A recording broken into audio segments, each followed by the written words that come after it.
Hi students, welcome to English for all channel. ఈరోజు మనం let usage తెలుసుకుందాం. Let ఏ సందర్భాలు వాడతాం, లెట్ యొక్క మీనింగ్ ఏంటి, దాని యొక్క first form, second form, third form ఏంటి, ఎట్లా మనం ఆ లెట్ అనే దాన్ని ఇంప్రూవ్ చేసుకోవాలి, లెట్ అనేటువంటి దాని యొక్క యూసేజ్ని ఎట్లా అర్థం చేసుకోవాలి, ప్రాక్టీస్ ఎట్లా చేయాలి అనేది కూడా ఈరోజు వీడియోలో చూద్దాం. And not only just listening to the topic let, and I'll provide you one worksheet. You need to complete that worksheet. If at all you find any difficulty, better comment in the comment section so that I'll give you reply. Let యొక్క usage విన్నాక దాని యొక్క worksheet గమనించండి. You need to fill up the worksheet by your own. మీ అంతటి మీరే దాన్ని complete చేసుకోండి. ఆ వర్క్షీట్లో ఉన్నటువంటి ఆ తెలుగు మీనింగ్స్కి లెట్ని యూస్ చేసి ఇంగ్లీష్లో కన్వర్ట్ చేయండి. దాని యొక్క కీ కూడా ఇమీడియట్గా ప్రొవైడ్ చేయడం జరుగుతుంది. Before observing key you need to complete your worksheet by your own and then check answers with key. Okay, let us start today's class. Let means allow. Let అంటే దాని యొక్క మీనింగ్, ఒరిజినల్ మీనింగ్ ఏంటి అంటే allow అని చెప్పేసి. Okay, దాని యొక్క usage ఎలా ఉంటుంది, లెట్ అనేది ఏ సందర్భంలో వాడతాం, మరి allow అనేది కూడా మనకు తెలిసిన పదమే, దాన్ని ఏ సందర్భంలో వాడతాం అనేది ముందుగా తెలుసుకుందాం. Let is informal. లెట్ అనేది ఏ సందర్భంలో వాడతాం, ఇన్ఫార్మల్గా, అంటే ఫ్రెండ్స్ తోటి, కలీగ్స్ తోటి, ఫ్యామిలీ మెంబర్స్ తోటి, రిలేటివ్స్ తోటి, నియర్ అండ్ డియర్ అనుకునే వాళ్ళతోటి క్యాజువల్ సందర్భాల్లో వాడేటువంటి పదం లెట్. అదే మీనింగ్ అయినప్పటికీ కూడా ఎలౌ అనేటువంటి పదాన్ని ఎప్పుడు వాడతామంటే ఫార్మల్ సిచ్యువేషన్స్లో వాడతాం. ఫ్రెండ్స్ తోటి కాకుండా, రిలేటివ్స్తో కాకుండా, నియర్ అండ్ డియర్ వన్స్తో కాకుండా, బాస్ తోటి మాట్లాడుతున్నాం, లేదా హైయర్ అథారిటీస్ తోటి మాట్లాడుతున్నాం, లేదా అన్నోన్ పర్సన్స్తో మాట్లాడుతున్నాం, లేదా మనకంటే సుపీరియర్ పీపుల్తో మాట్లాడుతున్నాం. అలాంటి సందర్భంలో రెస్పెక్ట్ యూస్ చేస్తూ మాట్లాడాల్సిన సందర్భంలో, అవతల వాళ్ళకి గౌరవం ఇవ్వాల్సినటువంటి సందర్భంలో మనం ఏం చేస్తామంటే ఎలౌ అనే పదాన్ని తీసుకొని దాన్ని యూస్ చేసి వాడతాం. Both the words you 100% same meaning. Let and allow both are almost same.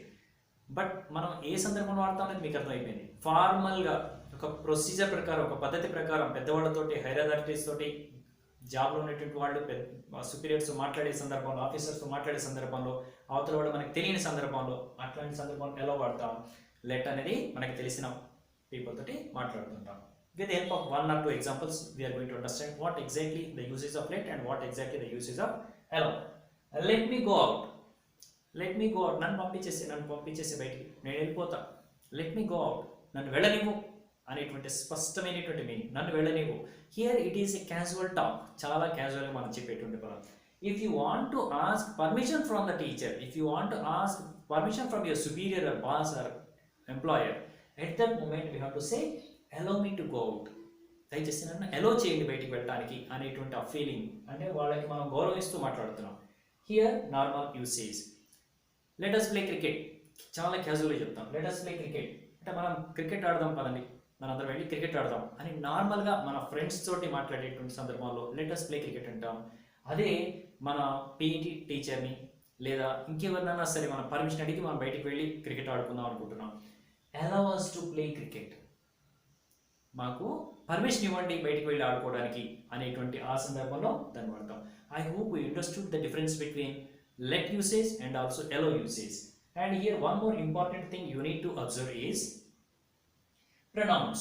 Generally we use pronouns only in let usage. Let usage లో pronouns మాత్రమే వాడతాం. బట్ వీటిని ఆబ్జెక్ట్ ప్రొనౌన్స్ అంటారు. Object pronouns, what are pronouns and what are object pronouns? Look at here. I, we, you, they, he, she, వీటన్నిటి కూడా pronounce అంటారు. Nouns బదులు మనం వాడుతూ ఉంటాం. అయితే ఇక్కడ చూసారు కదా, ఐ వాడలేదు, మనం ఏం వాడాం, మీ అని వాడాం. వీటిని ఏమంటామంటే ఐ వచ్చినప్పుడు మీ అనేది వస్తుంది, ఆబ్జెక్ట్ ప్రొనౌన్స్ అంటాం వీటిని. వీ ఉంటే అజ్ అవుతుంది, యూ ఉంటే సేమ్ యూఏ వస్తుంది, దే ఉంటే దెమ్ అవుతుంది, హీ ఉంటే హిమ్ అవుతుంది, షీ ఉంటే హర్ అవుతుంది, ఇట్ ఉంటే సేమ్ ఇట్టే వస్తుంది. లెట్ యూసేజ్లో కంపల్సరీగా మనం వాడేటువంటి ప్రొనౌన్స్ ఏంటి అంటే object pronouns. We are not suppose to use I, we, you, they, he, she it. Instead of I, we, you, they, he, she it we use me, us, you, them, him, her, it. ఆ విధంగా వాటి యొక్క object pronouns మాత్రమే వాడాల్సి ఉంటుంది. Now you need to observe worksheet and complete the worksheet by your own and check answers with the help of key.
Worksheet complete చేశారు కదా, అర్థం చేసుకున్నారనుకుంటున్నాం లెట్ అనేటువంటి దాన్ని. ఇంకా మీకు ఏమైనా ఇబ్బందులు ఉన్నట్లయితే, ఇంకా మీకు ఏమైనా డౌట్స్ ఉన్నట్లయితే కామెంట్ సెక్షన్లో మెన్షన్ చేయండి, so that I give you reply.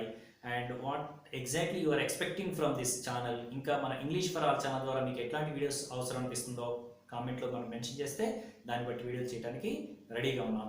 And one more important thing is our videos generally 2 to 5 minutes only, or maximum 6 minutes or 7 minutes. So you can subscribe and share it to your friends also. With the help of just 2 to 5 minutes, we are going to learn many of the things. Thank you for watching English for All channel.